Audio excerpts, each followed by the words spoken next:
Agam in Tamil means inside. If you look at this building, it is like very rigid on outside and it is very porous on inside. So thereby creating interesting visual connections.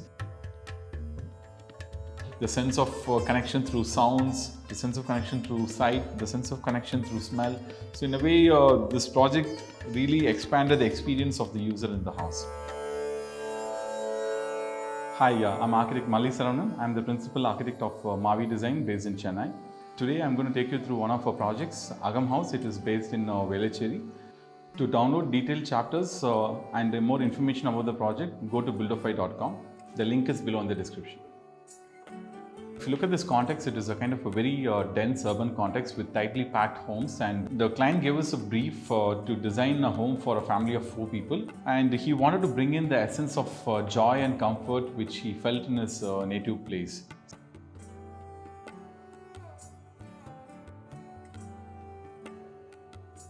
The challenge in the project was to design a house in a very small plot size of 33 feet by 36 feet. So if you look at the site, so the site is facing the west. So this is the west part of the site, and this is 36 feet by 33 feet. So it is a kind of a very compact plot, and this is the east facing. And one interesting thing about the site is that the site has got 2 roads. So one on the west side and then dead end road on the east side. The challenge here was how we can try to create a kind of a good ventilation to capture the winds and the suns of the context, and also give a kind of a very good lively breathable space inside.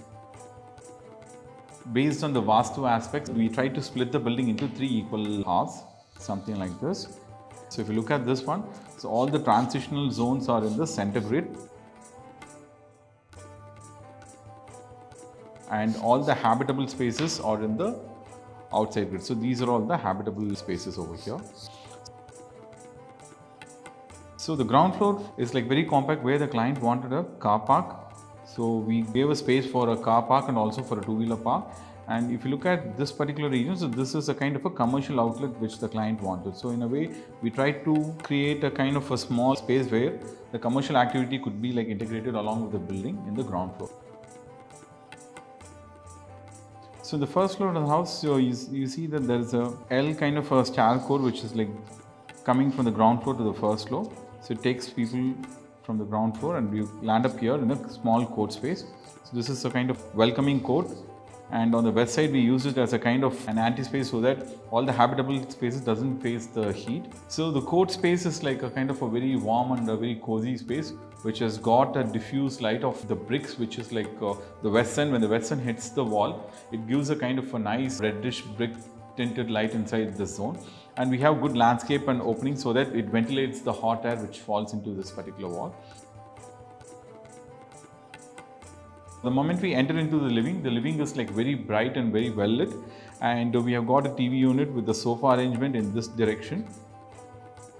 From the living, you move into the dining area, which is in the part of the transitional zone, and the dining also has got a balcony. And from here, you move to the kitchen. The kitchen falls on the south side of the house with the small utility on the other side. And on the same first floor, we have got the bedroom for the parents. Coming to the wall treatment, so we predominantly use the rattrap bond system. The building is 1 to 2 degrees cooler than the outside temperature, which we also got a feedback from the client that the house is very chill during the summers. Generally what happens is, like in the usual construction, we place the bricks like this.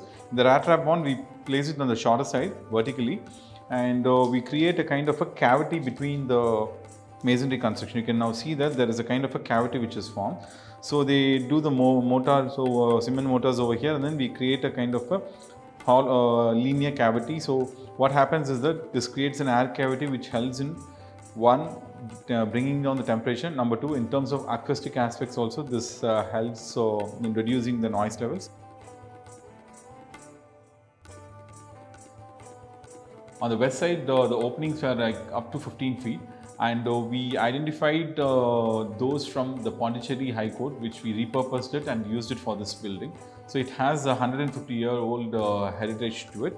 Now coming to the next floor, so we use a portion of this as a masonry staircase and the rest all as a steel staircase, where a person comes and goes up to the mezzanine level of this house.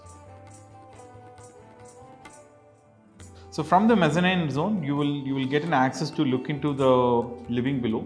So in a way, this project creates a sense of connection at different levels. So this is a study area in the first floor.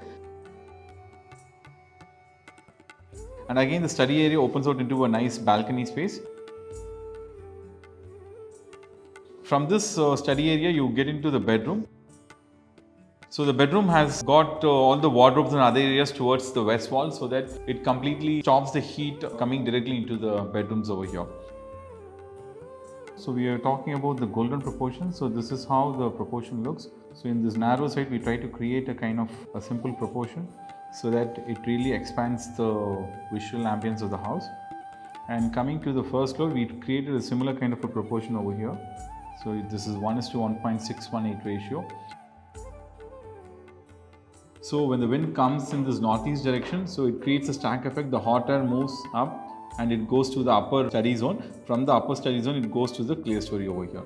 So in a way, the flow of wind is going to be something like this. So naturally, it ventilates the building so that the comfort condition inside the building is very good. The material palette of the house is very simple. So we use brick as a predominant material. So again, brick is not wire cut or any special kinds of bricks. It is all simple chamber bricks. And we try to achieve the aesthetics in terms of the workmanship and the way the materials used. And next is Kota. So Kota, we try to use it in two forms. One is like a very polished kind of a format, and then another one is kind of a textured one, so a natural kind of a format. So these are the two things, and wood becomes a kind of a central element of the house, where we try to use solid woods, which is like very well seasoned, and we try to bring a kind of an accent through wood. And so Karapa stones is a kind of a very strong, durable stone, and we try to use it in staircases to clad the staircase rises and breadths. And we also try to do a lot of exploration in this project in terms of finishing the floors with the IPS and exploring a bit on that. And also in terms of concreting wise, the client wanted his native bamboo mats to be seen in the house. So we got bamboo mats from his native place, and then during concreting, we place the mats and then pour the concrete. The moment we de-shutter the concrete, you can see the nice textures of these bamboo mats on the ceiling, which again triggers him a sense of memory to his past. So unlike other projects, the interior design of the project, there was nothing specifically designed for interiors. So the architecture formed a part of the interior.